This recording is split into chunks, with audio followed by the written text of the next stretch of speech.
everybody to another Reviews from Hell. I'm Andreas. Again, we have the lovely Christina, and today we have a brand new list. This is a top 5 with 2 honorable mentions of Hollywood's best villains. Now, when we say best villains, what we mean is who portrayed the role the best, who got under your skin, who just wanted you to just, made you want to jump into that screen and choke the villain out until, he's dead yourself. You just wanted to do so, they made your teeth itch, they made you scratch yourself thinking, just fucking die already. Who got you on the edge of your seat every time. Now, this time though, we're going to do things a bit different. We put them in a 1 to 5 order. And as we said before, 2 honourable mentions. I'm going to start with the ladies first. Going to start with honourable mentions. Honourable mentions, and then we go 5, 4, 3, 2, okay. 1. So I should just say my 2 honourable mentions. Yes. And for honourable mentions, I picked Jack Torrance from The Shining. Okay. Because he is absolutely amazing, and yeah, he was born for that role. And I picked John Doe from Seven, played by Kevin Spacey. Okay. I would agree with Jack Nicholson. Maybe Kevin Spacey, not too much, because he wasn't really too much in the movie, if you ask me. I know, but he was everywhere, even if he wasn't in there. Yeah, he did. I think what bothered me most about Seven was the ending, even though most people liked it. I think it was just like a quick... It was a bit predictable. A quick way out. So I'm talking about his character. He was manipulative, and the way he was talking and how calm he was. That is straight up psychotic, yeah. Okay, fair enough. Okay. And that's my honorable mentions. Honorable mentions gone. Okay, number 5. And I'll go number 5. Okay. As for my number 5, I picked one of my favourite villains. But number 5, obviously. From one of my favourite books, and it's Annie Wilkes, and played by Kathy Bates in Misery. Misery, yes. I love her. Definitely I wanted to kill her, but I love her. Worth mentioning because probably one of Kathy Bates. I think she got either nominated, or if I'm not mistaken, she actually won an Oscar for the movie, or some kind of award she won anyway for the movie. She definitely fit the role perfect. One of her best roles, if not her best roles. I mean, she's a very underrated actress, I think, but that's where she shines and just leaves you talking about her for days after watching the movie, for sure. Yeah, okay. That's why I picked her. My number 5 is actually from a comedy, and again, not the best of comedies, but one I found funny, at least for its time. A villain in a comedy? Yes. Okay. Yes. Doesn't have to be a horror, blood, gory movie. But it's one of those villains that played so well, the asshole, that I was just like, God, I can't wait. I have a feeling I'm going to disagree with this. You'll probably disagree, if you've seen the movie, that is. There's a movie called Happy Gilmore with Adam Sandler. Again, as I said, not the best of movies. It's Adam Sandler, you can't really expect that. But it was in his time where he was making some decent comedies. I thought Happy Gilmore for its time was hilarious. Okay. And it's starred by Christopher McDonald, Shooter McGavin from Happy Gilmore. Is that the guy who played golf? Yes. Oh, God. I hated him so much in this movie. I was just like itching for something bad to happen in this movie to him. He was the ultimate douchebag with his... Every time he won, he would do that. The guns and repeat the same jokes. Everything douchey, everything you hate in, because it's a character that has really bad things about him that you've probably seen in real people, and I think that's what bothered me. The ones of you that go to malls with sunglasses on. Yeah, he's that douche, that I'm so cool all the time, and talks about himself and nothing else, and everybody's bored of him. Like, nobody even likes him. Not even his friends in the movie liked him in the movie. And, he's just like... That's why he got my top 5, because I think the rest of them are just pure evil compared to him. But he's such a douche, I hate him.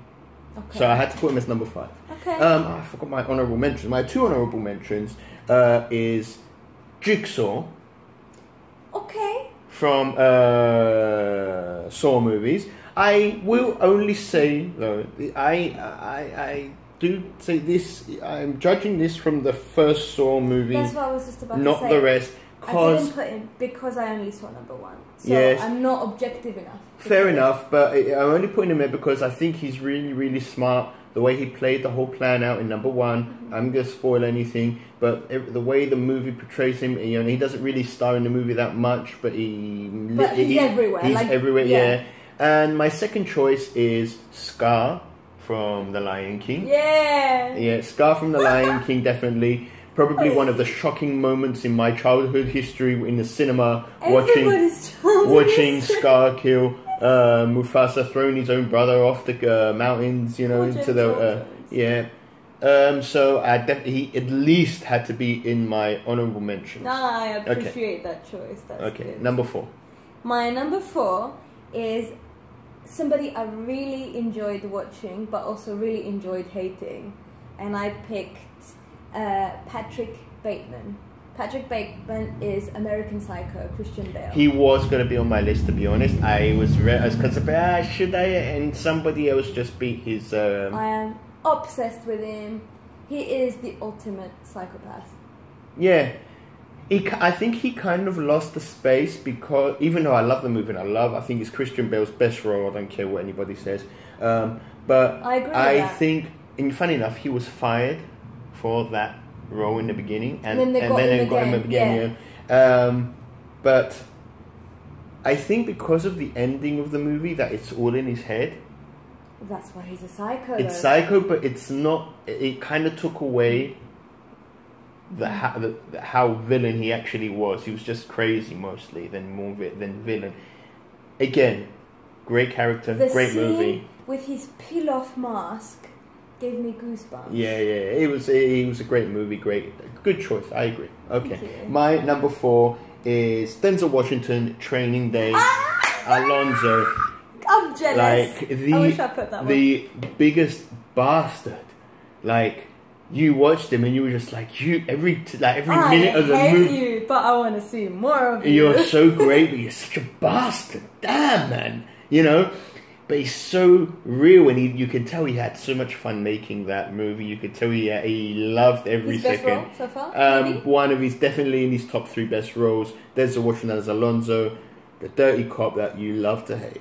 Okay, number 3. I'm on number 3, and it's, you guessed it before, it's Hannibal Lecter. Hannibal Lecter. I don't even need to explain why I like it. Yeah. Hannibal Lecter is one of the probably most iconic villains.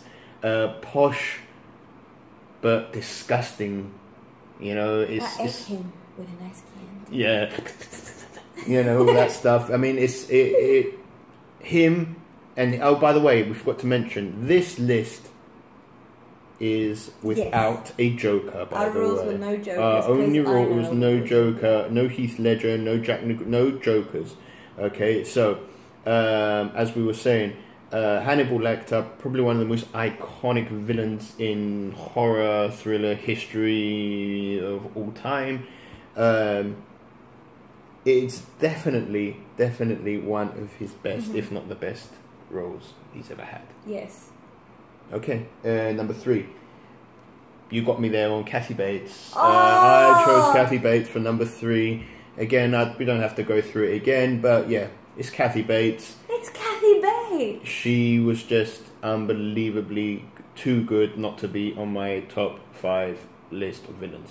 Okay, number 2. I'm on number 2. Okay, this might shock you.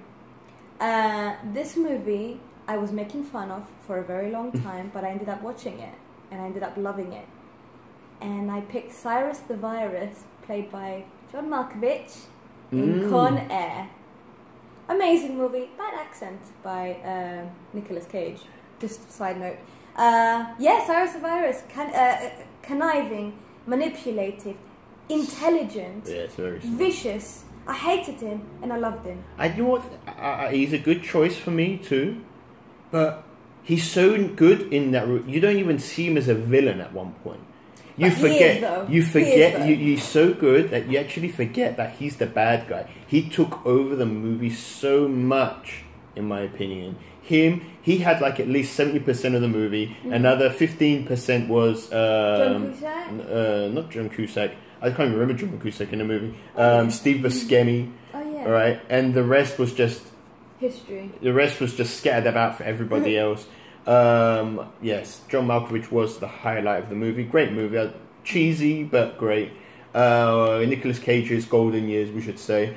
My number two pick is again Hannibal Lecter. We collided on Hannibal Lecter. It was I couldn't imagine you not picking Hannibal Lecter. I picked him because it put him in number 2 because yes, Silence of the Lambs is one of my favorite horror movies ever, and I think it's one of the movies that proves that less is more because it isn't really too graphic. It doesn't have too much blood, but you know, it's just his personality that freaks you out. The music, the acting, everyone was so well cast. Everything fit perfectly, and that's what makes Silence of the Lambs one of the top movies Best of today. movies of all time. Yeah. Number 1. Number 1. It was very difficult to pick number 1, and I have to actually specify which I mean, because there's a new one and an old one. Randall Flagg from The Stand. Yeah. Played the devil perfectly. Sexy, climbing, vicious.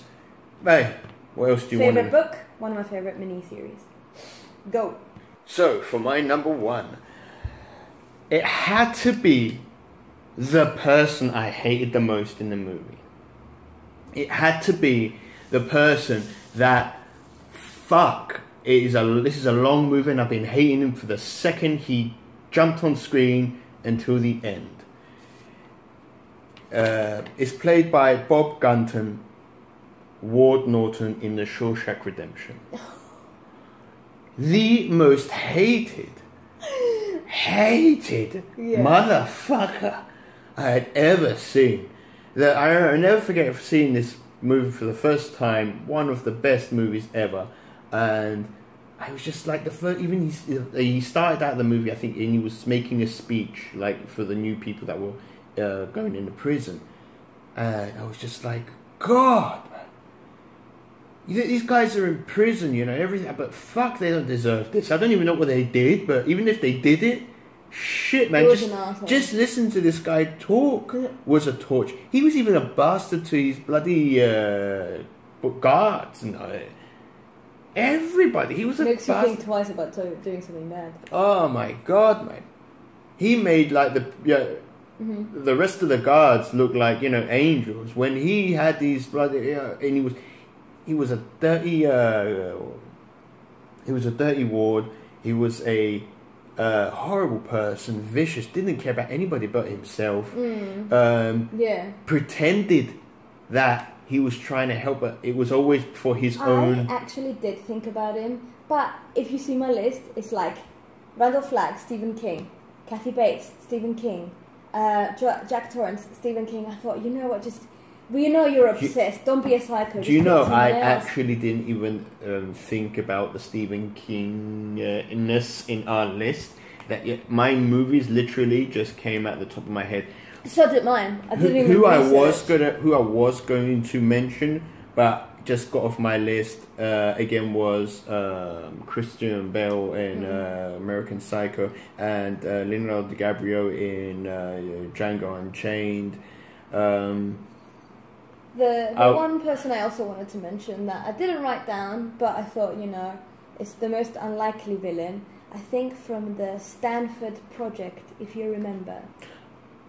The Stanford Experiment. The Stanford Experiment. Oh, the prison one with the boys. And one of the prison guards. I don't remember names because this is off the top of my head, and I was going to just about write it down. He became the most unexpected villain, and it's a movie that I still want to puke every time I think about.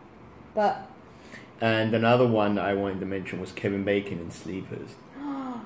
I've blocked Sleepers out my head. I'll start crying right now. I thought, you know what, God, when I was watching that, if I had Kevin Bacon in front of me, I could have killed him. That's how much. After watching that movie, it took me a while to not want to throw up every time I saw Kevin Bacon or Bacon. Never. But tell us, who do you agree? Do you agree with Randall Flagg being the best? Do you agree with Shawshank Redemption guy who I always forget his name? Wade Norton. There you go. Ward Norton, sorry, wait. Ward Norton, played by Bob Gunton. Yep, he's definitely mine. So guys, if you like the video, don't forget to like, comment, and subscribe. See ya.